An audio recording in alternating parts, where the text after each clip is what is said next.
How far can Twitter fall? I'm Jack Otter, editor of BARRON'S.com. I'm here with Jack Howe, a senior editor at the magazine. Every Monday we get together and talk about stocks moving higher on a Barron's recommendation, but I'm kind of grumpy today. I'm sad about Bodie Miller, so I'm going to violate Mom's rule that you never say anything bad about anybody and start with Twitter. Yeah. The answer to your opening question, by the way, is apparently in the $30 range. That's what our own Andrew Barry says. It's $50 and change now. So he thinks the stock is way overpriced. We should remind viewers that the question you are answering is how low can Twitter fall? And he at the time of the IPO, he thought that investors shouldn't really pay more than about $30 for shares. And of course, they ran up much higher than that, and now they've tumbled last week. It's basically about growth that wasn't that impressive. And when you've got a stock that is twice the valuation of, let's say, Facebook relative to sales, you have to put up incredible growth numbers to keep investors happy, and it doesn't seem to be happening right now. It's selling for 30 times 2014 estimated sales. Not earnings, sales. And there's an estimate for EBITDA this year. Andrew points out $165 million, but that doesn't count stock compensation costs that are projected to be over $600 million. He makes the argument that you should really subtract that from the earnings because that's a cost. And remember the tech bubble, nobody thought that was a cost. Right. It turned out it was, and so the market's missing that. Okay, we'll move on to the good news. You wrote about Samsung, interesting stock, as opposed to Twitter, which seems overvalued by any measure. Samsung looks kind of cheap, 5 times earnings, you said. Should I be saying Samsung? I've been saying Samsung all these years.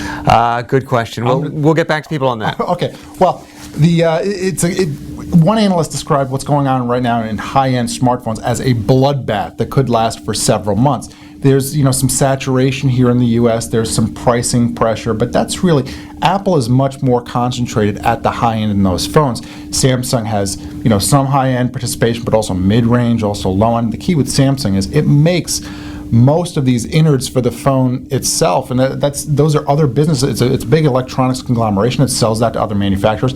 It has this inherently very low cost structure, and the thinking is that when this bloodbath is over, that Samsung will emerge with a better competitive position. It's also going into chip foundry work, and it's doing lots of things that are going to. Basically, one analyst thinks that it can increase its market share in smartphones from 1/3 today to over 1/2 eventually. And you point out that it's really not priced for that. Samsung was up slightly, not a whole lot, but the ETF that tracks the South Korean market was down. Samsung is actually by far the largest company in there, so it is moving against the market. The stock is about 6 times earnings. It's a little bit of a pain to buy it for a U.S. investor. They don't have a U.S. listing. A lot of people think they are crazy for not having a listing here in the U.S. where they could attract more investment dollars, but there are some brokers out there. Fidelity is an example of someone who can execute a trade for you in the stock at a little bit of a higher price on the trade. Okay, and finally Nielsen. This is the company that people have little notebooks and they say what they watched on television. My father was in that business. He was always a little suspicious, but hey, it was the best info out there. Now it's a little bit more sophisticated, plus they track other stuff besides TV watching. They can tell who's watching, and they've got some ways to tell what these people are actually buying and where they're going and what they're doing. The company's making solid money right now, and the stock looks pretty cheap. Some of the estimates out there have both earnings and free cash flow nearly doubling over the next few years. If you end up with a market multiple on the stock, our writer argues that you could have a 40% rise in the stock from here, but looks like you could also have some near-term momentum too with all the ad spending around the Olympics and so forth. And Nielsen shares ticked up slightly against a market that was down slightly. Yep. Thanks very much, Jack. Thanks, Jack.